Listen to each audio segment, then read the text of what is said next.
Alright mga kapatid, nandito na naman po tayo sa isang reaction video at opinion. May panonoorin tayo at ating pag-uusapan kung gaano katotoo at kung ano ang meron dito. Ito'y galing sa Pinas News Insider. Bilis ng karma, pinaghahanap na bigla ang hatol ng korte kay Castro. Sobrang kahiyan ang inabot. Yan, patanong po yan mga kapatid. Alamin ho natin kung ready na kayo mga kaibigan. Kung gusto nyo naman ng mura na at mabilis na internet, nandito na ang fiber ni Juan. Maaasahan, kaya tawag na. Baka meron na sa inyong lugar ang fiber ni Juan. Napakabilis po ng internet ng fiber ni Juan at maaasahan nyo talaga. Kaya simulan na ho natin anong meron dito. Ito ang balita ngayon. Trending at pinag-uusapan ngayon sa mundo ng social media. Ang di umano'y balitang sadyang tunay talaga na hindi natutulog ang karma. Yo. At tila may nangangamoy himas rehas na. Dahil Korte Suprema nagdesisyon na rin sa wakas. Ibinasura na ang apila at may biglaang hatol kay Franz Castro Nako. at Sator Ocampo. Pero Nako. bago ang lahat, kung bago ka pa lamang Nako. sa aming channel, please huwag kalimutang mag-like, subscribe at i-click ang notification bell para mas maging updated ka pa lalo sa lahat Yes. pa ng bagong video na i-upload namin. At ito na Alright. nga mga kababayan, CA, ibinasura ang apila ni na Franz Castro at Sator Ocampo. Wow. Ibinasura ng Court of Appeals ang apila ni na dating ACT Teacher Representative Franz Castro at dating Bayan Muna Representative Sator Ocampo. Kaya't nananatili ang hatol ng Tagum Court kaugnay ng kanilang pagkakasangkot sa insidente sa Talaingod, Davao del Norte noong 2018. Sa Aray ko. desisyon ng Appellate Court, ipinagtibay nito ang ruling ng Regional Trial Court Branch 2, Tagum City na naghatol ng pagkakakulong na 4 hanggang 6 na taon laban kina Ocampo at Castro Nako. dahil sa paglabag sa Republic Act No. 7610 o Special Protection of Children Against Abuse, Exploitation. Naka! Parang kidnapping ba? Tanong lang yung ba yun? Naka! Ayan tayo. Back to you guys. Parang ano na to, no? Napipintong karma na to, mga kapatid. Ayan kasi, asikaso kayo ng asikaso kay BP Sara. Hindi nyo pa pala inaasikaso yung mga kaso ninyo. Ha? O, tuloy tayo. May ganito pala, ha? And Discrimination Act. Nagugat ang kaso sa reklamong trafficking na isinampa laban sa kanila at 17 iba pa. Kaugnay ng umano'y paghawak sa mga minor di edad. Naka! Habang sinasagawa ang isang National Solidarity Mission sa Talaingod noong November 2018. Ito ba yung sinasabi nilang nagre-recruit? Tanong lang ha, yung tipong paniniwalain mo yung kabataan na tama yung mga pinagsasabi nyo, tapos aanib na sa inyo. Hindi na kayo naawa sa mga kabataan. Tapos bandang uli, ito ba yung mga aakyat ng bundok at mag-aakla sa gobyerno? Tapos hihingi ng mga revolutionary tax? Ito ata yun no? Tanong lang ha. Kung ninyo, I really would want to have Ayun. or really would want to take it a little lighter or easy, pero hindi po talaga natin maiwasan pag-usapan ang ating pong pamagat na peligrosong panahon. Sensyahan niyo na po yung boses ko, sa panahon na rin po ito eh. Taglamig eh. Peligrosong panahon. Peligroso sapagkat alam ko naman yung balitang nakakagulat, tumambad, nais kong iparating ang aking taus-pusong pakikiramay sa pamilya, mga mahal sa buhay, at naiwan ng dating kawani ng DPWH, si former Undersecretary Cathy Cabral. So si Attorney Vic hindi siya naghihinala. So talagang yun yung labi ni Cathy Cabral, ano? Nakikiramay po ako, taus-puso. No? Kasi yung iba sinasabi, baka daw pinalabas lang na tegi, pero pumunta daw ng ibang bansa. Pero si Attorney Vic talagang wala namang paghihinala sa sarili niya na, ayun nga, si Cathy B nga yun. Cathy, sorry. Cathy Cabral. At ang ating pamagat ay in relation to what's happening. Lalong-lalo na dito sa DPWH.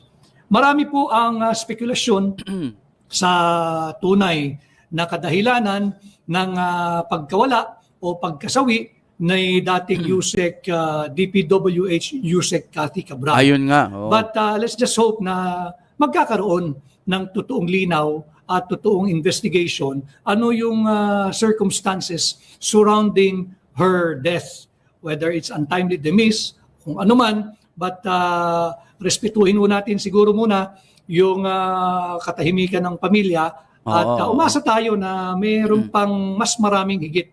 Yung mga totoong pulis na ang puso'y para sa bayan, yung pulis ng Pilipino, PNP, hindi yung pulis ng plunderer, hindi po yung pulis ng pulpul na politiko, kundi yung PNP, yung pulis ng Pilipino, na lumabas po sana yung totoong kadahilanan at tunay na investigation. Yung mga nagbubuhis ng buhay, ano ho, ito po yung mga critical na panahon, peligrosong panahon, pag po nating takpan itong mga masamang pag-uugali ng mga nabubuhay sa buwis. No? So magpapasko ho, kikiramay tayo sa pamilya ni dating Undersecretary Cathy Cabral ng DPWH. Peligrosong panahon. Alam mo ninyo, kahit sa Kongreso, peligroso. Tatandaan ninyo yung kaso ni Congressman Kiko Barzaga. Di ko po kilala. Hanggang sa ngayon, hindi ko pa ho nami-meet ng personal si Kiko Barzaga. Subalit dahil sa kanyang mga pagbubunyag bilang insider ng taong bayan sa mababang kapulungan ng Kongreso, ano ang sinuli sa kanya? Ano yung sinukli? Siya po ay sinuspindi ng 60 araw. 60-day suspension yung ipinataw po kay Congressman Kiko Barzaga. Mas mabilis pa yung inaksyonan si Kiko Barzaga kasi nga nag-iingay siya dahil may katiwalian. Merong mga buaya. Ngayon, ang ginawa sa kanya, pinatahimik siya sa pamamagitan ng pagsuspindi sa kanya. Di ba obvious na obvious? Eto, nagre-reklamo si Barzaga. Nagre-reklamo siya. Ito, may mga magnanakaw, bla bla bla. Ginawa ba naman sinuspindi? Imbis na imbestigahan sana yung mga tinuturo niya na sinasabi nga ni Saldico, di ba? Tapos ngayon, si Barzaga pa yung inunang inaksyonan bago dun sa mga nagnanakaw ng bilyon-bilyon. Ang saya talaga dito. Sa Pilipinas kung mahal, grabe. Dahil daw po kung ano-ano mga binibintang nila. Alam ho ninyo, mainam na may isang kakampi ang mamamayang Pilipino sa loob ng mababang kapulungan. Tama. Tulad ng katauhan ni Congressman Kiko Barzaga na nagbubunyag. Ganon din sa katauhan ni Congressman Sid Ungab at yung mga kongresista na bumoto against the imposition of a 60-day suspension against Congressman Kiko Barzaga, si Congressman Bong Tay at marami pang iba. Pero peligroso po yung ating panahon.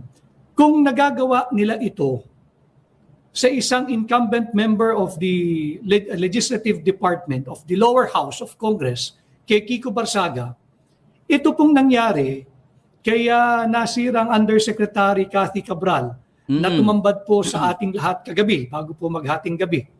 Hindi po ito yung unang pagkakataon na may naganap na ganitong nakakalungkot at nakakasindak na kaganapan diyan po sa mga kawani o officials of DPWH. Alam mo, hindi ako naniniwala na hindi ako naniniwala aksidente lang daw, or pagka 'di ba umalis yung driver, tapos pagbalik niya wala na, hindi niya na matagpuan, tapos bandang uli nandoon na sa baba, gaano kalalim 'yon. Grabe ho, hindi ho kasi normal na tumambay ka doon sa Cannon Road. Basta may daanan doon tapos nasugilid ka. Iniwan daw niya 1 oras daw. Nandoon pa rin daw, iniwan niya, nandoon pa rin. Paano niya nalamang nandoon pa rin? Ewan natin. Pero hindi ho normal na ang isang undersecretary natatambay doon ng 1 oras. Yung kwento niya, wala, hindi. Sa aking hinala lang, malamang may nangyaring magic doon. Ang pinakamataas po to date na nagkaganito, ang sinapit ay si Undersecretary Cathy Cabral. But let me just refresh everybody's recollection. Pangatlo na po ito. Yung napapabalita, pangatlo na po ito. Meron po yung nangyaring ambush dyan po sa isang engineer din ng DPWH, dyan po sa Ilocos Norte. Yun. Bakit hindi hinighlights na ibalita yan sa mga mainstream? Naibalita ba yan? O siguro balitang dinaan lang ng ilang seconds tapos wala na, Minsan kasi yung mga bias media, mapapansin nyo, kung talagang gusto nilang ipagdiinan yung balita nila, binababad po nila sa balita at may mga salitang mga talagang nakakalason. Pero kung kunwari, di naman kami bias dinaan naman namin binalita naman namin yan Depende sa pagbabalita. Malay mo, saglit lang o parang ano lang, inambush, ganito lang.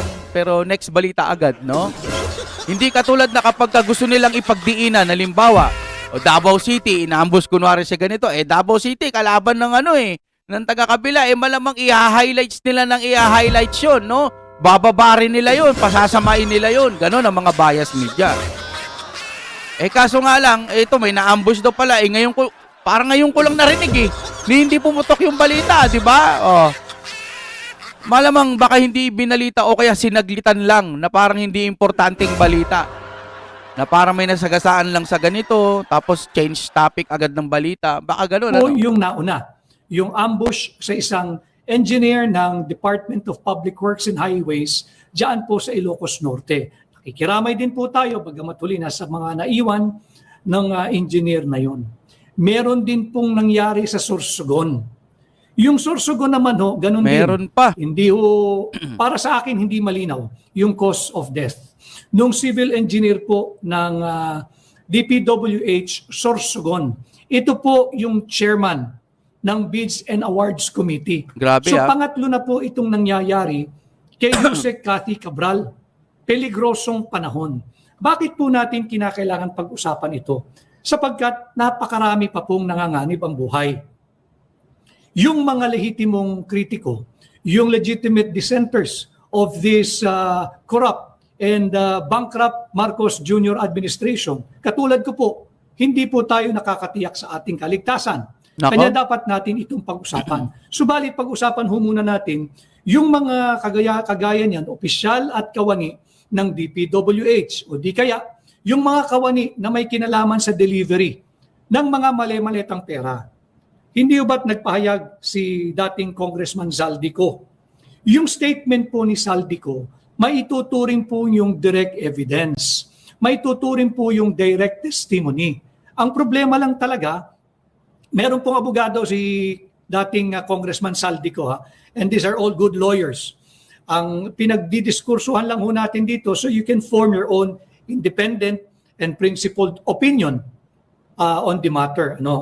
Yung pagbubunyag ni Zaldico, hindi po pwedeng bastang sabiing inadmissible or hearsay or violation of the rules of court, yung res inter alios acta rule or violation po ng Article 3 Section 14 ng ating saligang batas kung saan may karapatan po yung inaakusahan na makaharap niya ng face-to-face yung nag-aakusa sa kanya. Nariyan po yan. Andyan po yan sa saligang batas. Nandyan din po yan sa supplementary law kagaya ng ating rules of court. Subalit, pagka ganito kalawak ang korupsyon, yung direct testimony, yung direct evidence na ibinunyag ni Zaldico, yung 100 billion pesos insertion na pinag-utos mismo ni Bongbong Marcos. At ayon sa paglabas si Zaldico, yung 25 billion pesos na kanyang i-deliver kay Bongbong Marcos. Grabe, no? Yung hatian nila ni dating Speaker Martin Romualdez. Isa lang ito po yung mga halimbawa na paano niya ngayon ito pangangalagaan. Yung buhay po ng mga taong kagaya nito ay nanganganib. Peligrosong panahon, pero ang lugi po, kagaya ng mga nagbuwis ng buhay, ng mga empleyado at opisyal ng DPWH. Kawawa ho yung pamilya, ang daming sinasabi na kumita, bilyong-bilyong piso, pero nakita ho ba ninyo yung video, how the body was being retrieved? Mature talk naman po ito. So pasintabi sa mga nanananghali, alam kong gusto lang din ninyo na sabi hindi daw makilala, no? Real talk pag-usapan. Pero yung video po na nag-circulate, kung paano nare-retrieve o kinukuha o kinokolekta yung katawan ng USEC ng DPWH, kalunos-lunos po, hindi ba? Kagaya nga po nung palagi ang sinasabi na hindi ho tugon sa buhay yung limpak-limpak ang iyong kayamanan. Limpak-limpak nga ang nakamal mong kayamanan, pero ito naman ang iyong sinapit. And I remember the favorite quote of my mother when she was still alive. We are not made rich by what is in our pockets, but by what is in our hearts. Importante ho talaga may pagmamahal sa bansa. meron hong pagmamahal sa sa kasalukuyang henerasyon ng kabataan. Kawawa naman ho ito kung hindi natin naayusin ang ating bansa. At yung darating pang henerasyon. Alam mo, may sinabi sa akin si may sinabi. Si Brother Eli, no? Sabi ng ganun sa napanood ko, mas mabuti pa daw yung tuyong ulam, o basta ganun ang pagkakasabi ata, mas okay pa yung ulam mo mumurahin o kaya tuyo. Isang tuyong isda, no? Mas okay pa daw yun. Na kakain ka, magpasalamat ka sa Diyos kasi may makakain ka pa rin eh. Ibig sabihin, makakadagdag pa rin ng buhay mo yun. Mas okay pa daw yun kaysa doon sa mga mayayaman, mararangya ang buhay, pero walang katahimikan. Ang ibig sabihin nun, mga kapatid, ang dami mong iniisip na utang. Marami ka mga babayarin na kailangan mabayaran mo agad. Paano pa kaya yung mga nasa gobyernong magnanakaw? Paano pa kaya sila nakakatulog ng mahimbing sa panahong usap-usapan na sila? Nakakakain ka nga ng marami, pero tago ka naman ng tago. Nakakakain ka nga ng marami, pero iniisip mo kung paano pabanguhin ang pangalan mo. 'Di ba? Walang katahimikan ang puso mo. Mabuti pa dun sa isang tuyong ulam na magpapasalamat ka sa Panginoon, at least makakakain ka, at least may katahimikan ang puso at isip mo. Wala kang utang, wala kang iniisip na bayarin. Okay lang na pagtawanan kanila, yan lang pala ulam mo tuyo. Ano ngayon? Wala akong utang. Wala akong ibang iniisip na babayarin. May sarili kang bahay, kahit kubo o kahit yung tumutulo yung mga sa bubong, at least tahimik ang iyong kaisipan.